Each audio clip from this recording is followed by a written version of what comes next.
Hello, my sweet summer children. Trailers for different TV series have been dropping back to back to back, and I ain't gonna lie, I'm shook. This past week with San Diego Comic-Con, all kinds of things were happening. The Westworld trailer came out, the Expanse trailer came out, which, baby, video coming soon on that. But the Witcher trailer came out, and they talked about it a little bit at San Diego Comic-Con, and I'm super excited for what TV has coming, like what TV has in store. Like, I'm hyped. So The Witcher, you likely have heard of The Witcher. For me, I've played The Witcher 2 and 3, and I have the video game compendium, The World of Witcher, but this upcoming Netflix adaptation, according to the showrunner, is not based on the games, and it is solely based on the books, which is very interesting to me. Now, the Witcher books, I've only just started reading them. The books aren't your typical series. There are some books, and then there are some short stories. In comparison to A Song of Ice and Fire, where there's this progressive timeline with each book that's released, The Witcher isn't quite that simple. I started with The Last Wish, but then I was told by my cousin that one of the newest books, which is like 5 books after The Last Wish, actually takes place during the timeline of The Last Wish. So it can get confusing. But what is The Witcher about? Well, I'm going to give you the gray guide, which probably isn't the best guide. Actually, it's probably the worst guide. No, I'm kidding. So let's talk about the introduction to The Witcher. And I'm going to try to keep the spoilers minimal, as little spoilers as possible. I don't want to ruin the fucking story for you.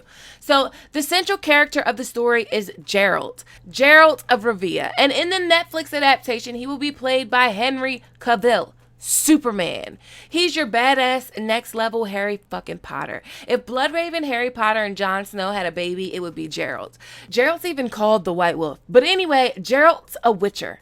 And basically what that means is when he was a little lad, they sent him off to Hogwarts and he became all magical and shit. But really, it's deeper than that. Because Witchers, they go through some shit. They are trained like Spartans, like the Unsullied. But then there is like this extra element to it because it's magic and chemicals and elixirs and sorcery is all involved. I feel like there's also an X-Men element to it with mutations and things like that. But the reason behind their training and how crazy their training is basically is because they have to fight and kill inhuman shit, monsters and such.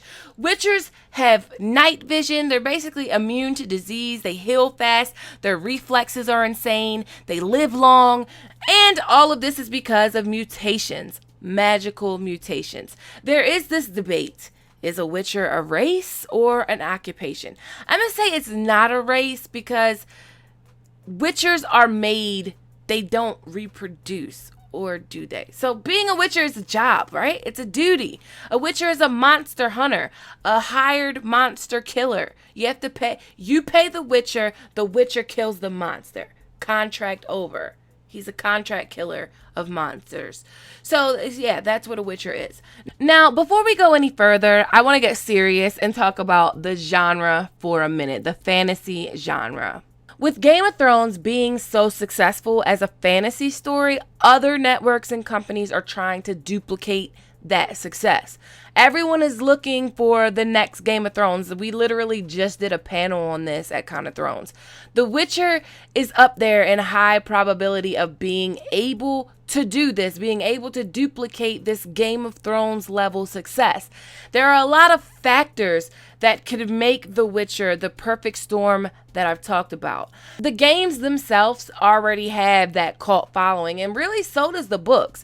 The world is rich. The world building is good. The story is amazing. But one of the things, in my opinion, that really made Game of Thrones successful was that Game of Thrones was that fantasy series that didn't drown you in fantasy. It wasn't like The Lord of the Rings. It was realistic fantasy. In comparison to Game of Thrones or A Song of Ice and Fire, The Witcher, in my opinion, is way more high fantasy. And that, to me, could possibly be a dilemma. But not really, because The Witcher has all of the things that Game of Thrones had. drama, politics, comedy, sex, prophecy, sword fights, actions, and humans being shitty to magical creatures. The most glaringly different thing is that Westeros becomes a magical world gradually as the story progresses, and it's mainly the characters that carry the story. And with the Witcher world being so magical, my only concern is that the characters don't get lost in all of that magic. I don't think that's gonna happen because the magic isn't just waving a wand around and chanting some shit and boom, all problem solved. The magic draws from something and it has cost and effect. No spoilers. But I just can't deny that I've kind of wondered about that aspect of it. Now, with that said, let's talk about the characters. At San Diego Comic-Con, the showrunner let us know the central focus of the story, what part of the story the series is going to be adapting, and this is what she said. These three characters, Geralt, Yennefer, and Ciri, really rose to the surface. If you take all the other fantasy elements away, you take the magic and the story and the violence and the sex away, you still have three characters who are this broken, disjointed family who really need each other even though they don't want to admit it. And that was one of the most appealing things to me. So we talked about Geralt and what he is. Also, fun fact, Geralt's medallion is a wolf. The medallions are actually pretty interesting that they're appearing so early on. The medallions do appear in the video game, and I'm unsure how they would translate that to the show because the medallions don't appear in the books until much later, but they seem to be used in the artwork, and we can clearly see the medallion on Gerald. So the medallions represent the three main characters, the wolf, Gerald, the obsidian star, Yennefer, and the swallow, Ciri. So Yennefer, let's talk about Yennefer. Yennefer is a sorceress that uses magic to keep herself looking younger, Melisandre. Without giving away any spoilers, she is going to be a love interest of Geralt. It also looks like we will be getting her backstory because we see her with the crooked jaw and the hunchback and the deformed hand, and then we see her in all her glory looking like Ashara Dane of Starfall. So I'm very interested in getting her full backstory actually. Yennefer is like the mother of this dysfunctional family unit, and Geralt is kind of like the father of this dysfunctional family unit. And then we have Ciri. Ciri is a princess, and her story kind of reminds me of Arya Stark. I mean, slightly. She's the only girl to ever become a Witcher.